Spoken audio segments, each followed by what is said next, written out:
কেষ্ট সংবাদ না দিলেই নয়। অনুব্রত মণ্ডল তিহার জেল থেকে ছাড়া পাওয়ার আগে থেকেই জোর জল্পনা চলছিল আজই কি অনুব্রতর সঙ্গে দেখা করবেন মমতা বন্দ্যোপাধ্যায়, কিন্তু জল্পনাই সার। বোলপুরে নিচুপট্টির বাড়ি থেকে মাত্র 3 কিলোমিটার দূরে প্রশাসনিক বৈঠক করলেন মুখ্যমন্ত্রী, কিন্তু একবারও অনুব্রতর নাম নিলেন না মমতা বন্দ্যোপাধ্যায়। আর বৈঠক শেষে সোজা বাড়ি কলকাতার পথে। বীরের সম্মান অধরা। কেষ্টকে কি সাইড করে দিলেন তৃণমূল নেত্রী? শুরু নতুন জল্পনা। যতদিন কেষ্ট ফিরে না আসছে লড়াই আরো 3 গুণ বাড়বে। বীরের সম্মান দিয়ে ওকে জেল থেকে বের করে আনবেন, ঠিক আছে? দিল্লি থেকে ভোর 4:30 নাগাদ কলকাতায় পা রাখেন। কলকাতা বিমানবন্দরে প্রিয় নেতাকে স্বাগত জানাতে হাজির ছিলেন বীরভূমের শতাধিক তৃণমূল কর্মী সমর্থক। হুইল চেয়ারে বসে বিমানবন্দর থেকে বেরিয়ে সোজা বোলপুরের নিচুপট্টির বাড়ি।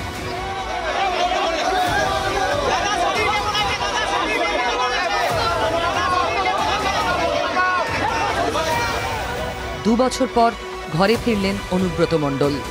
রীতিমতো উৎসব করেই নেতাকে স্বাগত জানান দলের কর্মী সমর্থকরা। বাড়িতে পা রাখার আগে সাংবাদিকদের অনুব্রত জানান, দিদির সঙ্গে আছি। মমতা ব্যানার্জি আসছে, শারদীয়ার শুভেচ্ছা।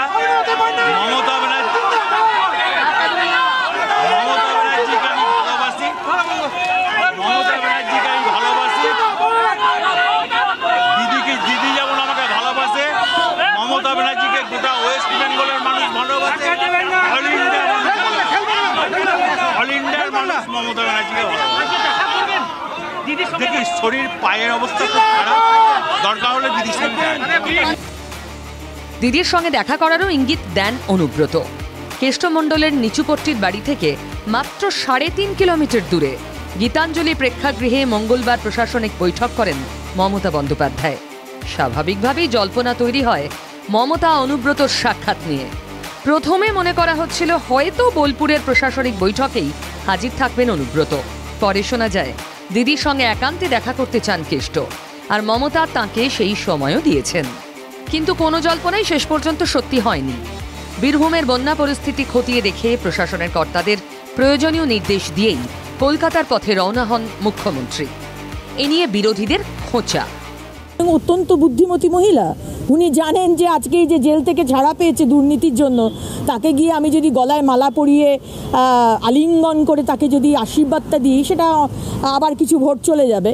তাই উনি লোককে দিয়ে আজকে আবির খেলা হয়েছে, তাকে তো স্বাগত জানানো হয়েছে। সরকারি কাজে গেছে তো দিদি, আবার কি দিদি যখন কাজে যাকে কাজে লাগে তখন কাজে লাগায়। কাজের সময় কাজই, কাজ ফুরালে পাজি হয়ে যায় দিদির কাছে। হয়তো এখন মনে হচ্ছে এখনই একটু দূরে থাকা দরকার।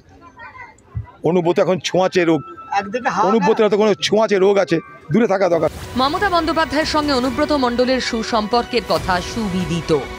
সিপিএম জমানা থেকে লড়াই করে বীরভূমের লালমাটিতে ঘাসফুলকে দাপটের সঙ্গে প্রতিষ্ঠা করা কেষ্টমণ্ডল ঘোষিতভাবেই মমতার অত্যন্ত স্নেহভাজন। গ্রেফতার হলেও বীরভূমের তৃণমূল জেলা সভাপতি পদ থেকে সরানো হয়নি অনুব্রতকে। তারপরেও কেষ্টর সঙ্গে দেখা না করেই কেন জেলা ছাড়লেন মুখ্যমন্ত্রী, তা নিয়ে নতুন জল্পনা তুঙ্গে। বিরোধীরা একান্তে বলছেন দিদির ভালোবাসার ডিউ রইল। হিমাদ্রি মণ্ডল, TV9 বাংলা। মমতা বন্দ্যোপাধ্যায় কেষ্টকে সাইড করলেন কিনা সেটা তো আগামী কয়েকদিনেই বোঝা যাবে। আজ দেখা গেল দলের বেশ কয়েকজন নেতাকে সাইড করেই রাখলেন অনুব্রত মণ্ডল। কয়েকজন জনপ্রতিনিধিকে ফিরতে হলেও বাড়ির বাইরে থেকেই প্রশ্ন উঠেছে, অনুব্রত ফিরতেই কি বীরভূমের নতুন রাজনৈতিক সমীকরণের সূচনা হয়ে গেল?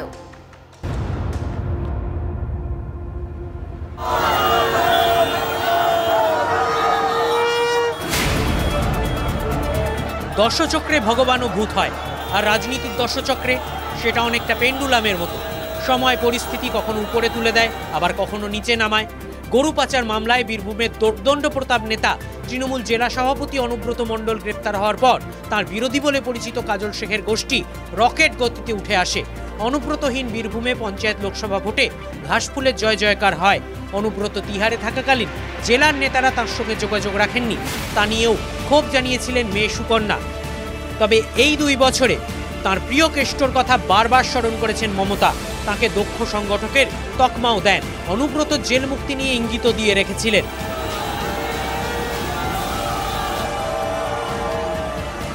কেষ্টকে ধরে রেখেছে কেন? ইলেকশনের জন্য। ইলেকশন হয়ে যাবে, ওকে বলেছে তুমি বিজেপি করবে না, বিজেপিকে মদত করে দাও, তাহলে তোমায় তাড়াতাড়ি ছেড়ে দেবো। দেখবেন বীরভূমের ইলেকশন হয়ে যাবে, ও ছাড়া পেয়ে যাবে।